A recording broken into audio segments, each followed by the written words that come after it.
अगर संपत्ति दादा परदादा से प्राप्त हुई है तो उसका एक अलग कानूनी अधिकार होता है। यानी आपके पिता के पास जो संपत्ति है, ये संपत्ति यानी पूर्वज से प्राप्त संपत्ति है। ये संपत्ति आपकी जो है ये पैतृक संपत्ति है।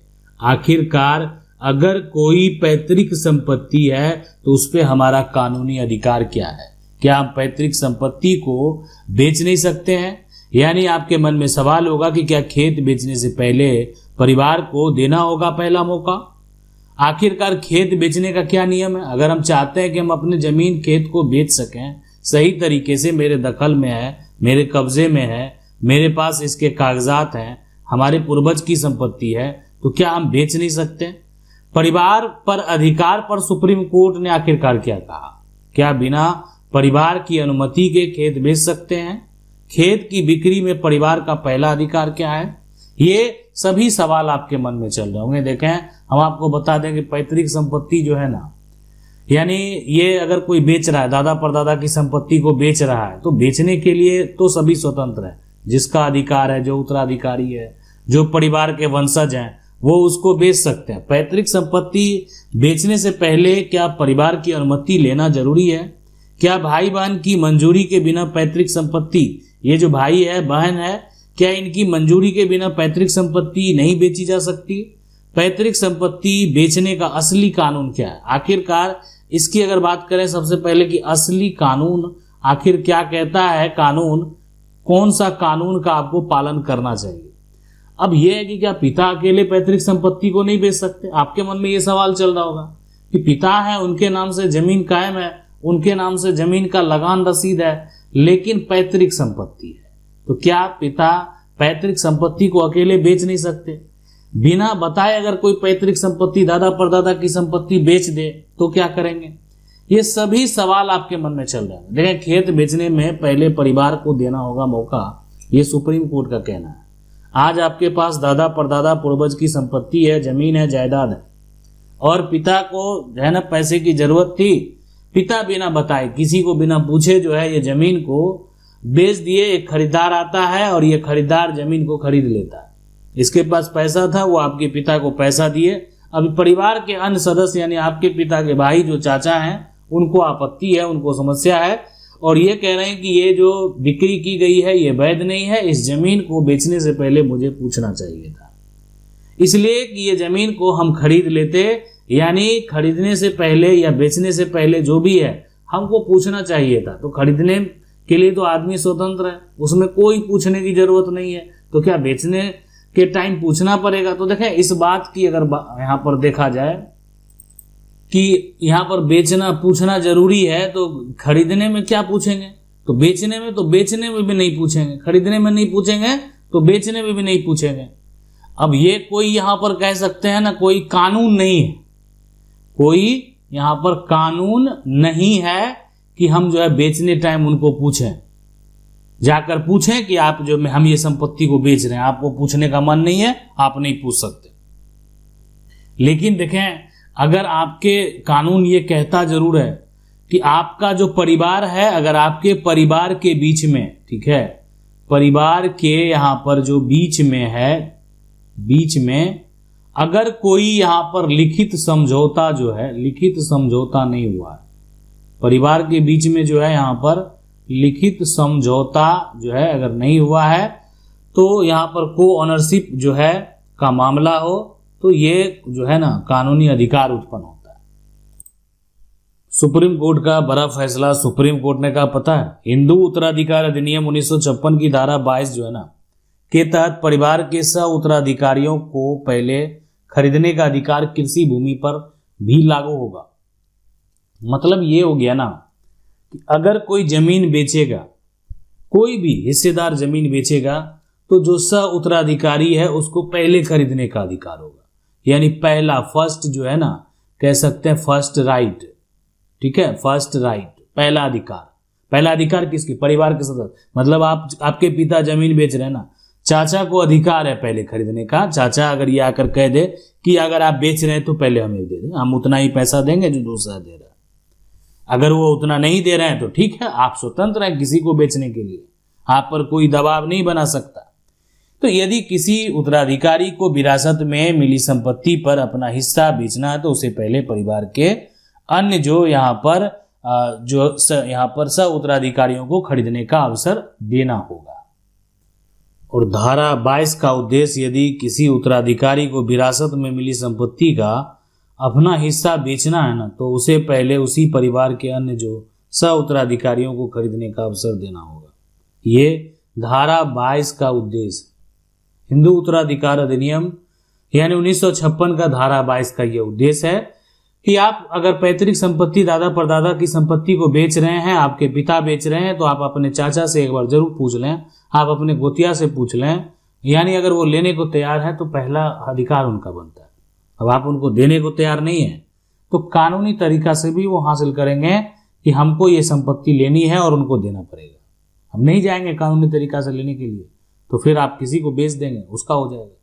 कृषि भूमि पर भी लागू होता है। अदालत ने स्पष्ट किया, देखें ये जो रेसिडेंशियल भूमि है ना, जैसे क्या होता है कि आपका एक बड़ा सा दरवाजा है, अब इस दरवाजे में ये लागू इसीलिए किया गया कि अगर कोई हिस्सेदार चाहे, अब ये एरिया मान लेते हैं किसी ऐसे व्यक्ति को बेच दिया जो कि यहाँ पर ये परिवार में अब एडजस्ट करने लायक नहीं है कि कोई बाहरी व्यक्ति यहाँ पर आकर जो है घर बनाना शुरू करेगा, इसलिए यानी ये अधिकार दिया गया कि परिवार में ऐसी जगह को आप बेचने से पहले अपने परिवार के सदस्य को पूछ लें।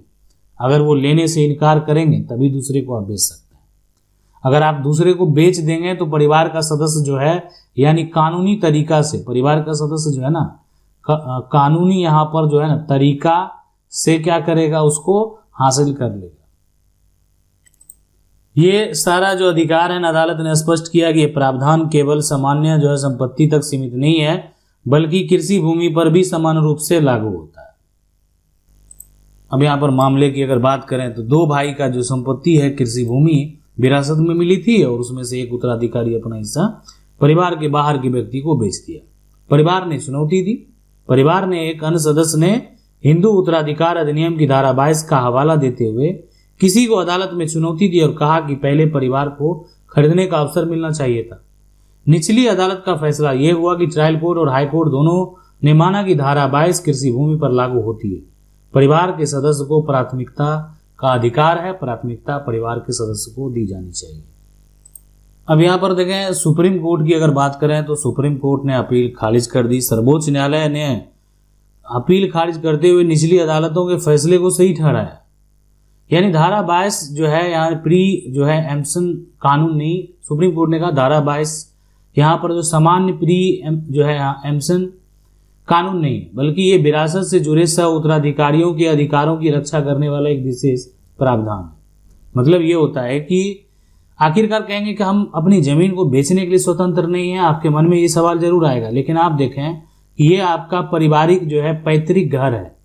आज ये फैसला कृषि भूमि को लेकर है, यानी जो है परिवार को खेत बेचने की बात हो रही है। लेकिन अगर पैतृक मकान है और पैतृक मकान में एक हिस्सेदार एक भाई अगर एक हिस्सा दूसरे को बेचकर चला जाए कहीं, तो आप समझ सकते हैं आपको कितनी परेशानी होगी। आपका जॉइंट में घर का सीढ़ी बना हुआ है, अगर आपका जॉइंट में घर का बाथरूम बना हुआ और एक हिस्सेदार अपना पूरा शेयर बेच देता है, कितना बड़ा विवाद का कारण, समस्या का कारण बनेगा। तो इसमें अधिकार दे दिया गया हिस्सेदारों को कि पहली प्राथमिकता हम उनको देते हैं हिस्सेदारों को कि आप पहले इसको खरीदें अगर आप खरीदना चाहते हैं। तो अगर हिस्सेदार देना नहीं चाहता तो कानूनी तरीके से आप जो है यानी उस डीड को, उस खरीदार को बाहर कर सकते हैं। अब यहाँ पर बात करें पुराने फैसले की दलील की, तो अदालत ने स्पष्ट किया कि इस मामले में पहले एक ऐसे फैसले का हवाला लागू नहीं होता, इसलिए उसे स्वीकार नहीं किया गया। फैसले का प्रभाव ये निर्णय उन मामलों में महत्वपूर्ण होगा जहां विरासत में मिली कृषि भूमि या अन्य संपत्ति का हिस्सा बेचा जाना हो, जहां पर एक परिवार ये धमकी देता है कि हम ये घर जो है बेचकर भाग जाएंगे, उसके लिए महत्वपूर्ण होगा। अब परिवार के सह उत्तराधिकारियों को पहले खरीदने का अवसर होगा कि बेचकर भागना नहीं है, पहले हमको बेचना है, उसके बाद जो करना है। दूसरे को बेचेंगे तो वो व्यक्ति को हम घर पर आने नहीं देंगे और उसका रजिस्ट्री को वैलिड होने नहीं देंगे। यानी एक हिस्सेदार को इतना पावर है मतलब जो वो सेल डीड है ना, वो सेल डीड को चाहे उसी समय एक्शन लेकर वैलिड अनवैलिड करार दे दे। भाई हम खरीदार हैं, हमारे दादा परदादा की संपत्ति है, बिना हमसे पूछे जो है एक तरह से संपत्ति को बेचा जा रहा है।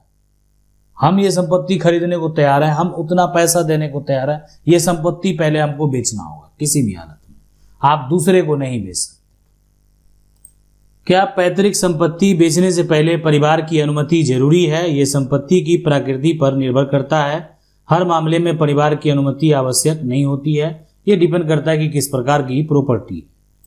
जब प्रॉपर्टी खास करके अनडिवाइडेड हो यानी तो परिवार की आवश्यकता संपत्ति के हित यानी जो है या जो है अपरिहार्य धार्मिक या जो है यहाँ पर पारिवारिक दायित्वों के लिए जो है कुछ परिस्थितियों में संपत्ति, जैसे क्या होता है घर में कोई फंक्शन है, शादी विवाह जो हो गया, श्राद्ध कर्म है, तो ऐसे सिचुएशन में क्या होता है कर्तव्य है ना, जिसको जो घर का मालिक है कह सकते हैं, यहाँ पर मुखिया है, उनके द्वारा पैतृक संपत्ति अगर बेचा गया तो वो उसकी बिक्री की गई तो उसमें कोई भी अड़चन नहीं डाल सकता है। अब किसी का इलाज कराना बहुत जरूरी है, बहुत महत्वपूर्ण है, ऐसे सिचुएशन में कोई पैतृक संपत्ति जो है वो अगर बेचता है तो फिर वहां पर किसी प्रकार की दावेदारी नहीं चलने वाली है। यदि इन कानूनी अधिकारों को यानी पैतृक कार्यों के लिए संपत्ति को बेचा गया और इन कानूनी जो है आधारों के बिना पैतृक संपत्ति बेची जाती है तो अन्य जो है अधिकारियों को अदालत में उसे चुनौती देने का अधिकार हो सकता है। यदि पैतृक संपत्ति का बंटवारा हो चुका है, बंटवारे के बाद प्रत्येक व्यक्ति अपने हिस्से का पूर्ण मालिक बन जाता है। वो समानता अपने हिस्से को परिवार की अनुमति के बिना बेच सकता है। ठीक है, तो ये यहाँ पर बात करें सबसे पहले जो है पैतृक संपत्ति। ठीक है, पैतृक संपत्ति और जो होता है ना दादा परदादा की संपत्ति होती है, तो बंटवारे के बाद प्रत्येक व्यक्ति अपने हिस्से का वो क्या होता है पूर्ण मालिक बन जाता है। बंटवारा होता है और डिवाइड हो गई प्रॉपर्टी, कानूनी तरीके से आपने डिवाइड कर लिया तो वो आप पूर्ण मालिक बन गए और अपने हिस्से को परिवार की अनुमति के बिना बेच सकता है, वो स्वतंत्र है। अब यदि कोई को ऑनर है ना, कोई यानी स्वामी पूरी संपत्ति अकेले नहीं बेच सकता, लेकिन वो समानता अपने हिस्से की जो हस्तांतरण है वो कर सकता है जब तक किसी विशेष कानून या समझौते में रोकना हो। तो ये खुद ऑनर जो है वो क्या कर सकते हैं पता कि अपने हिस्से की संपत्ति बेच दिया। ये जमीन का टुकड़ा है, अब को ऑनर जो है उसमें एक को ऑनर ने इतना संपत्ति, इतना शेयर था, इतना हिस्सा था तो बेच दिया। अगर वो बेच दिया तो विशेष जो अगर कानूनी या समझौता से अगर किसी प्रकार का कोई रोक कोई लगाना चाहे तो रोक लगा सकता है। अब अगर किसी को आपत्ति नहीं है, इतना शेयर तो उसका बनता ही है कानूनन, तो अगर किसी को आपत्ति नहीं है तो वो अगर रोक नहीं लगाया तो कोई दिक्कत नहीं। क्या भाई बहन की मंजूरी के बिना पैतृक संपत्ति बेची जा सकती है? तो ये इस बात पर निर्भर करता है कि पैतृक जमीन की कानूनी स्थिति क्या है। यदि पैतृक जमीन का बंटवारा नहीं हुआ तो वो अविभाजित संपत्ति, कोई एक भाई या बहन पूरी संपत्ति जमीन अकेले नहीं बेच सकता। यदि सभी सह अधिकारियों का हिस्सा है तो एक व्यक्ति केवल अपने अधिकार हिस्से तक ही जो है हस्तांतरण कर सकता है, पूरी संपत्ति का नहीं। एक बिक्री को अन्य सह अधिकारों द्वारा अदालत में चुनौती दी जा सकती है। अब किसी एक को आपत्ति है, किसी एक को समस्या है तो उनके द्वारा यहाँ पर जो होगा वो चुनौती दी जा सकती है। यदि पैतृक संपत्ति पैतृक जमीन का बंटवारा हो चुका है तो बंटवारे के बाद प्रत्येक व्यक्ति अपने हिस्से का स्वतंत्र मालिक होता है और वो समानता अपने हिस्से को भाई बहन की मंजूरी के बिना बेच सकता है। ठीक है, तो ये यहाँ पर जो है कि जो अगर कोई भी जो पैतृक संपत्ति है ना, पैतृक संपत्ति, ठीक है, दादा परदादा की संपत्ति है और उसका बंटवारा जो है हो चुका है तो अपना स्वतंत्र मालिक हो गया। कोई भी जब बंटवारा करने का मतलब क्या हो गया कि अब हम जमीन को बांट चुके हैं, अब कोई ऑब्जेक्शन नहीं लगाना, अब कोई आपत्ति नहीं लगाना। 3 हिस्सा प्रॉपर्टी बच चुका, पहला, दूसरा, तीसरा। पहला व्यक्ति अगर बेच रहा है तो किसी को क्या आपत्ति होगा इससे? अपने हिस्से की प्रॉपर्टी बेच रहा है, उसमें आप क्या आपत्ति लगाएंगे? हाँ, लेकिन ऐसी प्रॉपर्टी को बेच रहा है जिससे कि आपको खरीदने का अधिकार है। हिंदू उत्तराधिकार अधिनियम जो है वो ये कहता है, धारा 22 ये जो है ये आपको अधिकार देता है कि आप पहले खरीदार तो हैं, इसलिए कि संपत्ति क्या है? पैतृक है, पूर्वज की संपत्ति है, दादा परदादा की संपत्ति है। कोई अपने मन से आपके दरवाजे को नहीं बेच सकता है, यानी दरवाजा है और दरवाजा जो है कोई हिस्सेदार जो है किसी अन्य को बेचकर भाग नहीं सकता है। इसलिए ये जो है इस प्रकार की संपत्ति पर आप अपना दावेदारी पेश कर सकते हैं। अब ये बड़ा सवाल होगा कि बिना बताए पैतृक जमीन बेच दी गई तो अब क्या होगा। देखें, केवल बिना बताए पैतृक जमीन बेच देने से बिक्री अपने आप अवैध नहीं हो जाती। ये इस बात पर निर्भर करता है कि जमीन का कानूनी स्थिति क्या थी, बेचने वाला को कितना अधिकार था। अगर बेचने वाले को ये जमीन को बेचने का अधिकार था तो वो बेच दिया। अगर आपको आपत्ति है कि अनडिवाइडेड प्रॉपर्टी बेचा गया है, आपको आपत्ति है कि ये संपत्ति का बंटवारा नहीं हुआ है, तो ऐसे सिचुएशन में आप ऑब्जेक्शन लगा सकते हैं। अगर बंटवारा हो गया है तो अगर ये डिवाइडेड प्रॉपर्टी को कोई व्यक्ति बेचता है तो फिर और अपने हिस्से जितना शेयर बनता है उतना ही बेचता है तो फिर आपको ऑब्जेक्शन नहीं होना चाहिए। यदि जमीन और विभाजित पैतृक संपत्ति थी तो यहाँ पर बेचना जो है वो गलत होगा। यदि किसी एक सदस्य ने पूरी पैतृक जमीन बेच दी जबकि उसे ऐसा करने का अधिकार नहीं था तो अन्य सह अधिकारी को अदालत में बिक्री को चुनौती देने का अधिकार हो जाता है। ये बिक्री कानूनी आवश्यकता या यहाँ पर संपत्ति के हित के बिना की गई थी तो भी इसे चुनौती यहाँ पर दी जा सकती है। अब बिना बताए पैतृक जमीन बेच दी, यदि केवल अपना हिस्सा बेचा गया तो यदि विक्रेता अपने हिस्से का वैध मालिक था तो वह समानता अपना हिस्सा बेच सकता है। ऐसी स्थिति में केवल इस कारण कि परिवार को पहले नहीं बताया गया बिक्री स्वतः रद्द नहीं हो जाती है। यानी यदि विक्रेता अपने हिस्से का वैध मालिक था और वो अपना हिस्सा बेचा है तो इतना आसान नहीं होगा कि आप उसकी रजिस्ट्री को कैंसिल करा देंगे। यानी परिवार को पहले बताया गया, वो कहेगा हम बताया, यहाँ पर बताया गया परिवार को, और यहाँ पर परिवार ने संपत्ति को नहीं खरीदा। हम पूछे थे खरीदने के लिए, परिवार कह रहा है, लेकिन अब यह है कि बिक्री हुई और तुरंत परिवार चला गया कहाँ, कोर्ट में। बिक्री हुई कि हमको नहीं बताया गया, ऐसे सिचुएशन में फिर दावेदारी हो सकती है। लेकिन समय बीत गया, रजिस्ट्री कैंसिल कराने का जो समय है वो 3 साल है। तो लिमिटेशन एक्ट के अनुसार अगर किसी भी प्रकार का कोई रजिस्टर्ड डीड है, यानी अगर सेल डीड है, अगर 3 साल तक आप अपना दावेदारी पेश नहीं करते हैं तो आगे फिर आपको समस्या उत्पन्न हो सकता है। अगर आपको ये साबित करना पड़ेगा कि जो भी हुआ है जालसाजी हुआ, फॉर्जरी है, ये सारा साबित करने के बाद ही आपकी किसी प्रकार की दावेदारी हो सकती है। इसलिए यानी ये समझना जानना जो है बेहद जरूरी है कि कोई भी व्यक्ति अगर अपना संपत्ति को बेचता है, अपने हिस्से को बेचता है, तो अब मान लेते हैं कल को आप ये जाकर कोर्ट में कहेंगे कि ये फर्जी हस्ताक्षर से बेचा गया, जाल यहाँ पर फर्जीवाड़ा हुआ है।